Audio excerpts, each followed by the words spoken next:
Assalamu alaikum to all of you. This is Zaid Ahmed from Biomedical Engineering Department, Mehran University. So, and my roll number is 2220B109. So, आज हम इलेक्ट्रोएन्सेफेलोग्राम EEG machine के बारे में discuss करेंगे. So, here we go. So, first of all, what is EEG machine? Introduction है EEG machine का कि EEG machine क्या है. तो EEG मशीन जो है जिसे हम इलेक्ट्रोएन्सेफेलोग्राफी बोलते हैं, ये एक नॉन इन्वेसिव टेस्ट है जो इलेक्ट्रिकल एक्टिविटी हमारे ब्रेन में जो होती है उसको डिटेक्ट करती है through electrodes, flat metal disc like electrodes, और जो हमारे स्काल्प पर अटैच होते हैं. बहुत कॉमनली यूज़ होती है न्यूरोलॉजी में टू डायग्नोस और मॉनिटर ब्रेन डिसऑर्डर्स, जितने भी डिसऑर्डर्स होते हैं हमारे ब्रेन में, और उनको डायग्नोस करने के लिए हम इस टेस्ट को करते हैं. How EEG works. तो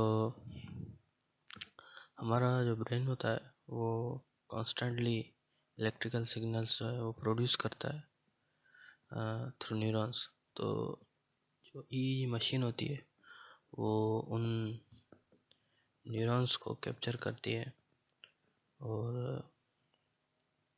न्यूरॉन्स के सिग्नल्स को कैप्चर करती है और उनको वेव फॉर्म में हमें स्क्रीन के ऊपर दिखाती है. तो हमारे सामने ये जो एक पिक्चर है जिसमें एक पेशेंट है जिसको ईईजी कैप पहनाई गई है और उस कैप पे इलेक्ट्रोड्स लगे हुए हैं. तो यहाँ पे यही हमें बताना चाह रहा है कि जो हमारे इलेक्ट्रोड्स हैं वो ब्रेन्स की इलेक्ट्रिकल एक्टिविटी को ट्रांसमिट कर रहे हैं मशीन में, और जो मशीन है वो हमारी इलेक्ट्रिकल एक्टिविटी को रिकॉर्ड कर रही है वेव फॉर्म में, और उनको स्क्रीन पर और पेपर पर हमें दिखा रही है. और 4 types of different wave form होती है: delta, theta, alpha and beta. तो यहाँ पर हमारे पास जो हमने प्रीवियसली पढ़े थे 4 टाइप्स, उनको फर्दर डिस्कस करते हैं कि यहाँ पे पहले तो है गामा वेव्स जिसकी 30 to 100 हर्ट्ज फ्रिक्वेंसी होती है. और ये जो गामा वेव्स है ये लर्निंग और मेमोरी के और हाई लेवल कॉग्निशन के स्टेट में प्रोड्यूस होती है. उसके अलावा वेवफॉर्म जो होती है वो वेरी फास्ट होती है और उनका जो एम्पलीट्यूड होता है वो लो होता है. उसके बाद जो बीटा वेव्स है उसकी जो फ्रिक्वेंसी है 13 to 30 हर्ट्ज होती है. और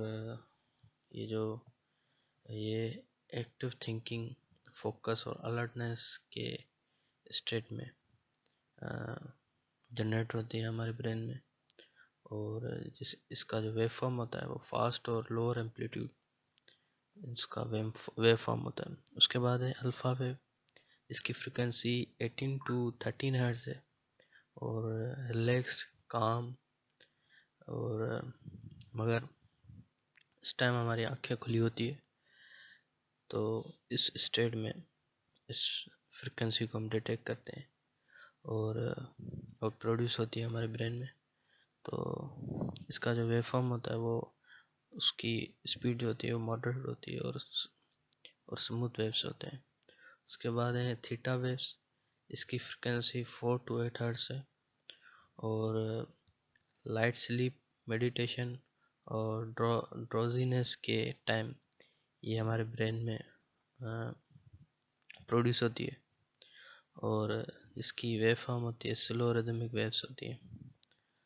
तो उसके बाद है आखिरी डेल्टा वेव्स जिसकी फ्रिक्वेंसी 0.5 to 4 हर्ट्ज होती है और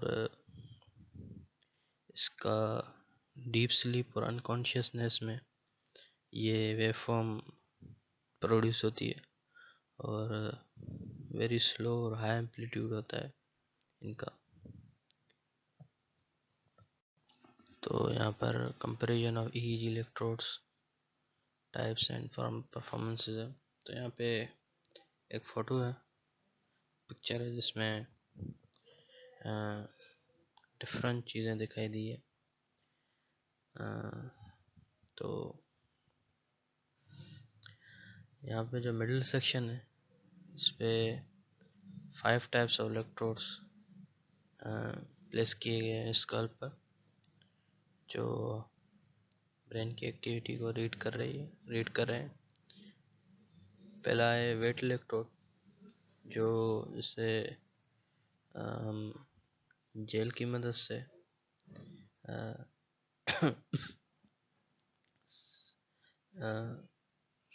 सिग्नल की क्वालिटी को इम्प्रूव कर सकते हैं। और उसके अलावा सेमी ड्राई इलेक्ट्रोड है, जो जिसमें हम small amount of liquid use करते हैं ताकि जो हमारा स्किन के साथ कांटेक्ट हो वो सही हो। उसके अलावा ड्राई कांटेक्ट इलेक्ट्रोड है, इसमें हम जेल नहीं यूज़ करते, जो जस्ट स्किन को टच करते हैं उसके साथ। उसके अलावा ड्राई नॉन कांटेक्ट इलेक्ट्रोड है, जिसमें टच इलेक्ट्रोड जो है वो स्किन से साथ टच नहीं किया जाता, डायरेक्ट बस स्किन के साथ होता है डायरेक्टली।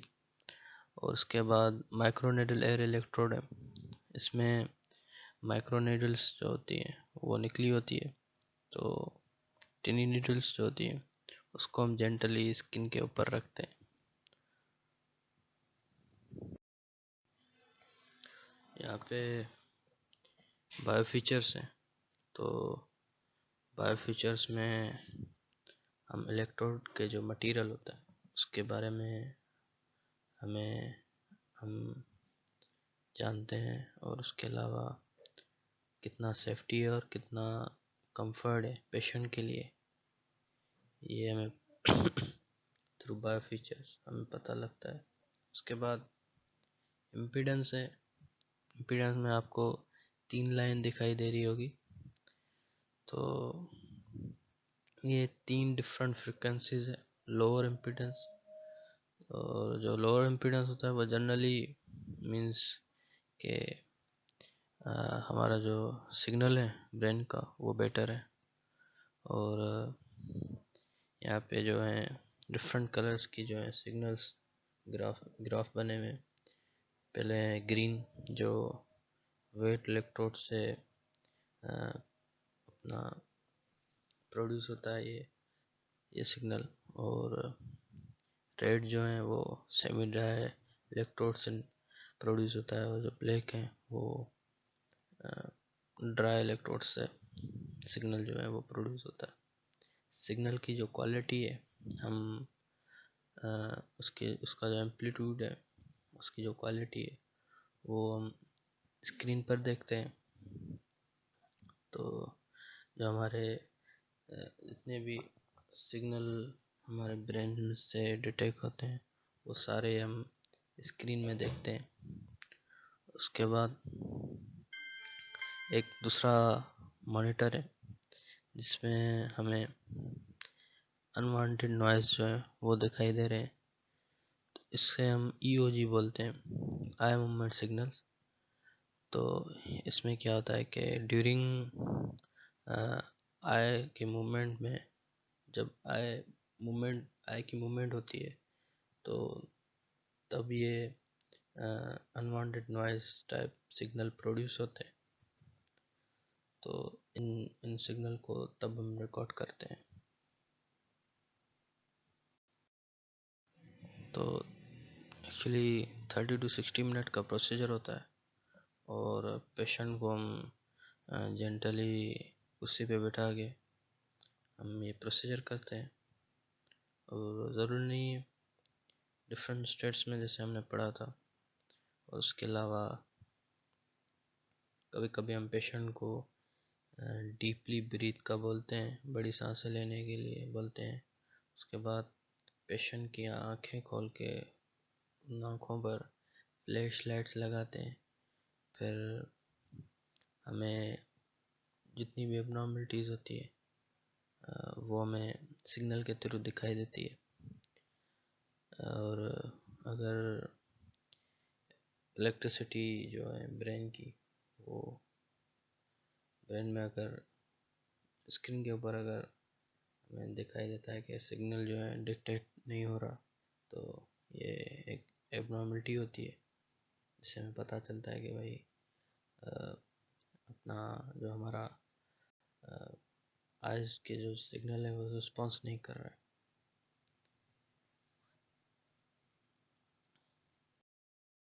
एडवांटेजेस और लिमिटेशन ऑफ ईईजी। तो एडवांटेजेस जो है वो ये है कि ईईजी सेफ है, पेनलेस है और वेरी इंफॉर्मेटिव है, और it help in real time monitoring of brain activity. Brain के जो लाइव ब्रेन की जो एक्टिविटी है वो हम इससे थ्रू डिटेक्ट करते हैं। इमरजेंसी में भी बहुत काम आता है, नॉन इमरजेंसी में भी काम आती है सिचुएशंस में, और बहुत ही अफोर्डेबल है। और आमतौर पे हॉस्पिटल्स इनको अफोर्ड करती है और अवेलेबल होती हैं हॉस्पिटल्स में। और जो हमारे लिमिटेशंस हैं वो ये है कि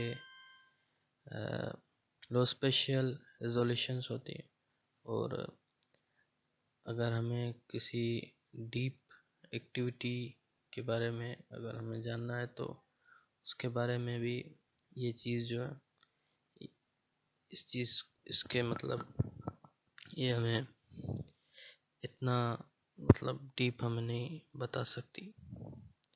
अगर हमें डीप इनसाइड ब्रेन की एक्टिविटी को अगर हमें जानना है तो उसके बाद इसको एक्सपर्टीज़ की ज़रूरत होती है इसको चलाने के लिए, और इसको रीड करने के लिए भी एक्सपर्टीज़ की ज़रूरत होती है। तो ये